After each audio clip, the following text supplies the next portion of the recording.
Hello friends, आपका स्वागत है मेरे YouTube channel an effort to success पर। हम लोग प्राचीन भारत का इतिहास पढ़ रहे हैं। उसमें जो है हम लोग बौद्ध धर्म से संबंधित जो भी प्रश्न उत्तर हैं महत्वपूर्ण, जो परीक्षा में बार बार पूछे जाते हैं, वो हम लोग कर रहे हैं व्याख्या के साथ।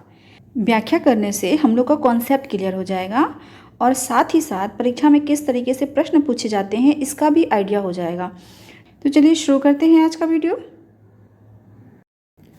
कल के वीडियो में हम लोग प्रश्न नंबर 40 तक कर लिए थे, तो आज जो है हम लोग उसी के आगे कंटिन्यू करेंगे। प्रश्न नंबर 41, तृतीय बौद्ध सभा किस स्थान पर बुलाई गई थी? Option number A Takshashila, option number B Sarnath, option number C Bodh Gaya, option number D Pataliputra. तो इसका सही उत्तर होगा ऑप्शन नंबर डी पाटलिपुत्र। पहली बौद्ध सभा का आयोजन कहाँ हुआ था? राजगृह में। दूसरी बौद्ध सभा का आयोजन कहाँ हुआ? वैशाली में। तीसरी बौद्ध सभा का आयोजन पाटलिपुत्र में और चौथी बौद्ध सभा का आयोजन जो हुआ था वो कुंडलवन कश्मीर में हुआ था। तो ये जो है आपको फिंगर टिप्स पे लर्न होने चाहिए ये सारे जो हैं, ठीक है। प्रश्न नंबर 42, प्रथम बौद्ध समिति का आयोजन हुआ था?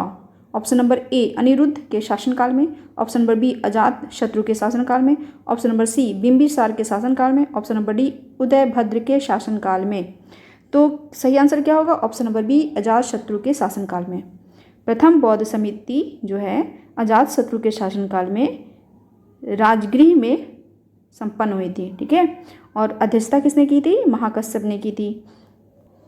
प्रश्न नंबर 43, निम्नलिखित में से किस नगर में प्रथम बौद्ध सभा आयोजित की गई थी? Option number A Nalanda, option number B Gaya, option number C Rajgir, option number D Bodh Gaya. प्रश्न में प्रथम बौद्ध संगति की बात कह रहा है। प्रथम बौद्ध संगति जो है राजगीर में हुई थी, तो इसका सही उत्तर होगा ऑप्शन नंबर सी राजगीर, ठीक है। तो इस तरीके से याद रहेगा तो प्रश्न करने में बहुत आसानी हो जाएगी। प्रश्न नंबर 44, निम्न में से किस शासक ने द्वितीय बौद्ध सभा का आयोजन किया था? Option number A Ajatashatru, option number B Kalashoka, option number C Anand, option number D Ashok. तो इसका सही उत्तर होगा ऑप्शन नंबर बी कालाशोक, ठीक है। और द्वितीय बौद्ध सभा जो है वो वैशाली में आयोजित हुई थी कालाशोक के समय, ठीक है। और अध्यक्षता किसने की थी? सुबुकामी ने किया था। प्रश्न नंबर 45, बुद्ध के जीवन की 4 महत्वपूर्ण घटनाओं और उनसे संबंध 4 स्थानों का नीचे उल्लेख है। यह 2 स्तंभों 1 और 2 में अंकित है। आपको इनका सुमेल करना है। स्तंभ 1, स्तंभ 2। 1 जन्म, उसके सामने क्या दिया? सारनाथ। 2 ज्ञान प्राप्ति, उसके आगे दिया है बोध गया। 3 प्रथम प्रवचन, उसके आगे दिया है लुम्बिनी। 4 निधन, उसके आगे दिया है कुशीनगर। चलिए हम लोग इसकी मैचिंग करते हैं। जन्म कहाँ हुआ था गौतम बुद्ध का? तो लुम्बिनी में हुआ था, ठीक है। ज्ञान प्राप्ति कहाँ हुई थी? बोध गया में। और प्रथम प्रवचन कहाँ दिया था उन्होंने? सारनाथ में दिया था। और निधन कहाँ हुआ था? कुशीनगर में। तो क्या मैचिंग हो जाएगा? जन्म। देखिए 1 की मैचिंग किससे हो रही है? लुम्बिनी से हो रही है, 3 से हो रही है, ठीक है ना। और 2 में दिया है ज्ञान प्राप्ति, उसकी मैचिंग 2 से हो रही है। और 3 में दिया प्रथम प्रवचन, उसकी मैचिंग 1 से हो रही है। और 4 में दिया निधन, उसकी जो मैचिंग 4 से हो रही है। तो 3 2 1 4 जिस भी ऑप्शन में होगा वो हमारा सही आंसर हो जाएगा। चलिए देखते हैं 3 2 1 4 किस ऑप्शन में है। देखिए ऑप्शन नंबर सी जो है 3 2 1 4, ठीक है, इसमें है ना।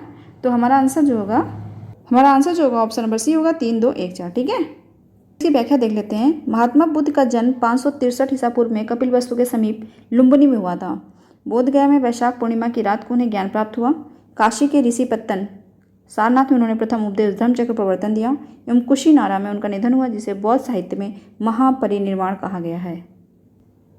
प्रश्न 46, भारतीय कला में बुद्ध के जीवन की किस घटना का चित्रण मृग सहित चक्र द्वारा हुआ है? ऑप्शन नंबर ए महाभिनिष्क्रमण, ऑप्शन नंबर बी संबोधि, ऑप्शन नंबर सी प्रथम उपदेश, ऑप्शन नंबर डी निर्वाण। इसका सही उत्तर होगा ऑप्शन नंबर सी प्रथम उपदेश। भारतीय कला में बुद्ध के जीवन की प्रथम उपदेश की जो घटना है उसका चित्रण मृग सहित चक्र द्वारा हुआ है। जिसकी व्याख्या देखते हैं। भारतीय कला में बुद्ध के जीवन के प्रथम उपदेश का चित्रण मृग सहित चक्र द्वारा हुआ है। बुद्ध ने अपना प्रथम उपदेश सारनाथ में मृगदाव हरिण वन में दिया था। 47, सूची 1 को सूची 2 से सुमेलित कीजिए तथा सूचियों के नीचे दिए गए कूट से सही उत्तर चुनिए। सूची 1 में चिन्ह है, सूची 2 में अर्थ है, ठीक है। ए जन्म, उसके सामने दिया बोधि वृक्ष। बी प्रथम प्रवचन, उसके आगे दिया धर्म चक्र प्रवर्तन। सी महाबोधि, उसके आगे दिया घोड़ा। डी त्याग, उसके आगे दिया है कमल। इसको मैच करते हैं। जन्म को हम लोग किसे मैच करेंगे? कमल से, ठीक है। और प्रथम प्रवचन को धर्म चक्र प्रवर्तन से, महाबोधि को बोधि वृक्ष से, और त्याग को हम लोग घोड़े से मैच करेंगे। तो क्या होगी? ए का 4, ठीक है, बी का 2, सी का 1 और डी का 3, ठीक है। तो 4 2 1 3 जिस भी ऑप्शन में होगा हमारा यही आंसर होगा, 4 2 1 3। देखिए 4 2 1 3 किस में है? डी में है, 4 2 1 3, ठीक है। तो ऑप्शन नंबर डी जो है हमारा सही आंसर होगा। जिसकी व्याख्या देख लेते हैं। सही सुमेलन इस प्रकार है: जन, कमल, प्रथम प्रवचन, धर्म चक्र प्रवर्तन, महाबोधि, बोधि वृक्ष, गृह त्याग, घोड़ा।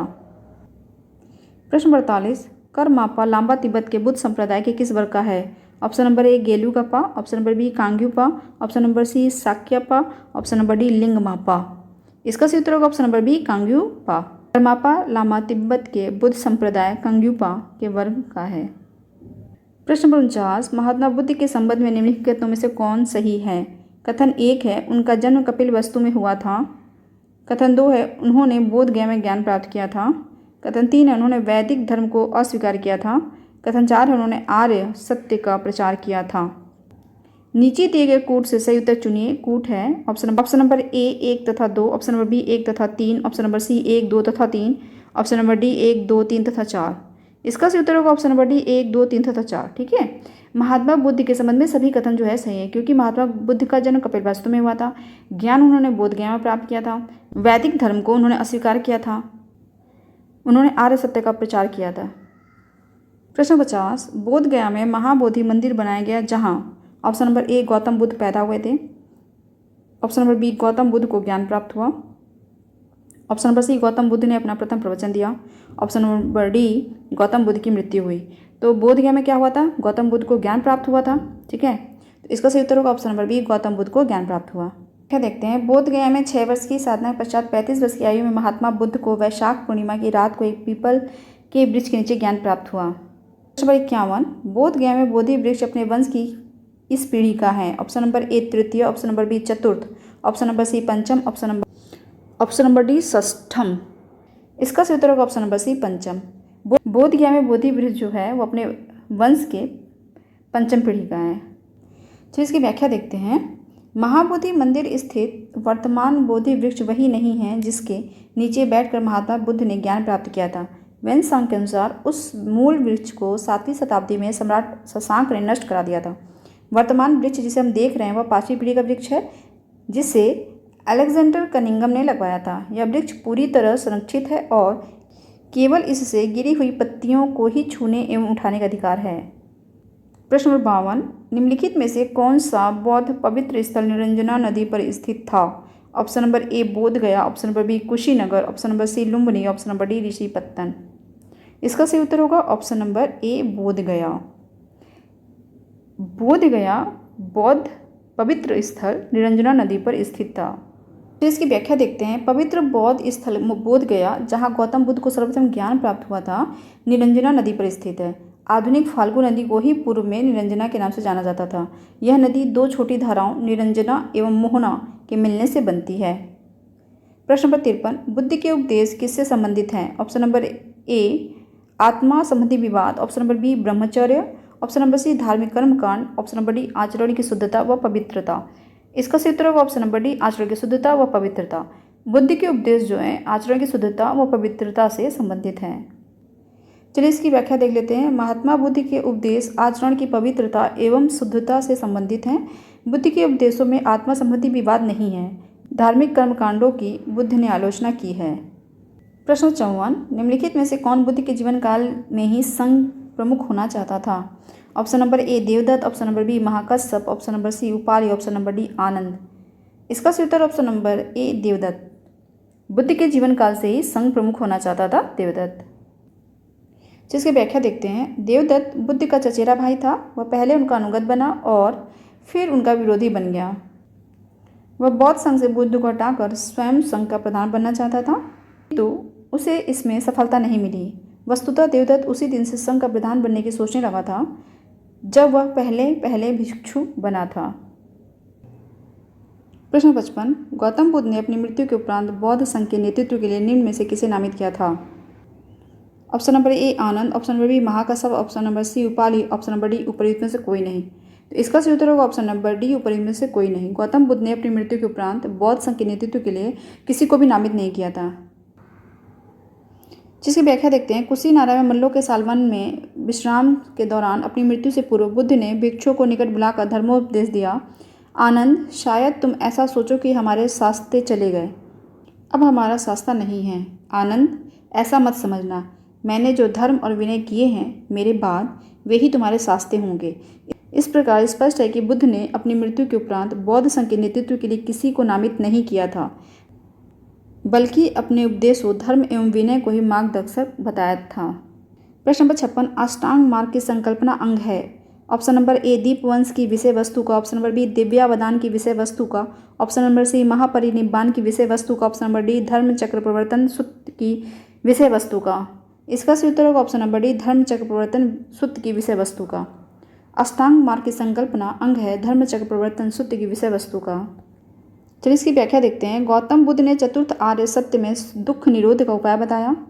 इसे दुख निरोध गामिनी प्रतिपदा कहा जाता है।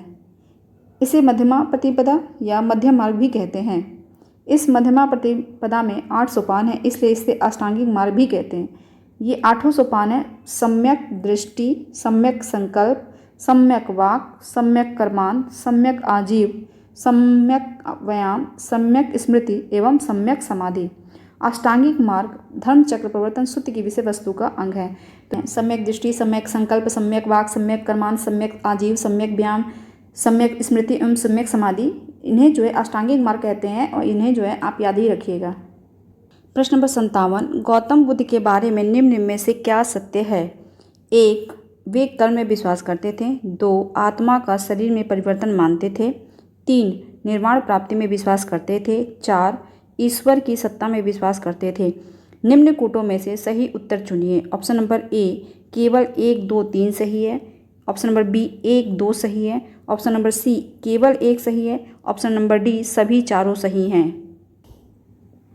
गौतम बुद्ध जो है वो कर्म विश्वास करते थे, तो ये सही है। आत्मा का शरीर में परिवर्तन मानते थे। गौतम बुद्ध आत्मा में विश्वास नहीं करते थे, लेकिन पुनर्जन्म में विश्वास करते थे, तो ये तो गलत हो जाएगा। फिर निर्वाण प्राप्ति में विश्वास करते थे गौतम बुद्ध, तो ये सही है। ईश्वर की सत्ता में विश्वास करते थे, गलत है। ईश्वर की सत्ता में विश्वास नहीं करते थे। तो अगर देखा जाए तो 1 और 3 सही है, जो कि ऑप्शन में नहीं है ना। चलिए व्याख्या से इसको समझने का प्रयास करते हैं। महात्मा बुद्ध कर्म सिद्धांत में विश्वास करते थे। वे आत्मा में विश्वास न करते हुए भी पुनर्जन्म में विश्वास करते थे। बुद्ध के अनुसार चरित्र कर्म का पुनर्जन्म होता है। वे निर्वाण प्राप्ति में भी विश्वास करते थे, किंतु ईश्वर की सत्ता में वे विश्वास नहीं करते थे। अतः कथन 1 और 3 सही है, जो किसी विकल्प में नहीं है। प्रश्न नंबर 58, बौद्ध संघ में भिक्षुणी के रूप में स्त्रियों के प्रवेश की अनुमति बुद्ध द्वारा दी गई थी। ऑप्शन नंबर ए श्रावस्ती में, ऑप्शन नंबर बी वैशाली में, ऑप्शन नंबर सी राजगृह में, ऑप्शन नंबर डी कुशीनगर में। इसका सही उत्तर होगा ऑप्शन नंबर बी वैशाली में। बौद्ध संघ में भिक्षुणी के रूप में स्त्रियों के प्रवेश की अनुमति जो है बुद्ध ने वैशाली में दी थी। जिसकी व्याख्या देखते हैं। अपने प्रिय शिष्य आनंद के कहने पर बुद्ध ने वैशाली में स्त्रियों को बौद्ध संघ में भिक्षुणी के रूप में प्रवेश की अनुमति प्रदान की थी। बौद्ध संघ में सर्वप्रथम शामिल होने वाली स्त्री महाप्रजापति गौतमी थी, जो कि गौतम बुद्ध की भी माता थी। प्रश्न नंबर 59, त्रिपिटक क्या है? Option number A Gandhi ji के 3 बंदर, option number B Brahma Vishnu Mahesh, option number C Mahavir के 3 नगीने, ऑप्शन नंबर डी बुद्ध के उपदेशों का संग्रह। इसका सही उत्तर होगा ऑप्शन नंबर डी बुद्ध के उपदेशों का संग्रह। त्रिपिटक जो है वो बुद्ध के उपदेशों का संग्रह है। जिसकी व्याख्या देखते हैं। त्रिपिटक बौद्ध ग्रंथों में सर्वाधिक महत्वपूर्ण है। बुद्ध की मृत्यु के बाद उनकी शिक्षाओं का संकलित कर 3 भागों में बांटा गया। इन्हीं को त्रिपिटक कहते हैं। ये हैं विनय पिटक, संघ संबंधी नियम तथा आचार की शिक्षाएं। सुत्त पिटक धार्मिक सिद्धांत है इसमें, तथा अधिधम पिटक दार्शनिक सिद्धांत है इसमें। अधिधम पिटक तो बाद में अशोक के समय इसमें जोड़ा गया था। प्रश्न नंबर 60, त्रिपिटक ग्रंथ किस धर्म से संबंधित है? ऑप्शन नंबर ए वैदिक धर्म, ऑप्शन नंबर बी बौद्ध धर्म, ऑप्शन नंबर सी जैन धर्म, ऑप्शन नंबर डी शैव धर्म। तो त्रिपिटक जो है बौद्ध धर्म से संबंधित है। इसका सही उत्तर होगा ऑप्शन नंबर बी बौद्ध धर्म। त्रिपिटक ग्रंथ जो है बौद्ध धर्म से संबंधित है। आज के लिए इतना ही रहने देते हैं। हम लोग थोड़ा थोड़ा सा करेंगे, पर अच्छे से करेंगे, तो ये सब हम लोग को याद हो जाएगा। बार बार करने की जरूरत नहीं पड़ेगी, ठीक है। तो अगर आपको मेरा वीडियो पसंद आया हो तो मेरे वीडियो को लाइक कर दीजिए, अपने दोस्तों के साथ ज़्यादा से ज़्यादा शेयर करिए। अगर आप मेरे चैनल पर पहली बार आए तो मेरे चैनल को सब्सक्राइब कर लीजिए, क्योंकि हम लोग इसी तरह से पूरी हिस्ट्री करेंगे, थोड़ा थोड़ा सा और अच्छे से कर लेंगे, ठीक है। और बार बार करने की जरूरत भी नहीं पड़ेगी। आज के लिए इतना ही। Thanks for watching. Good bye.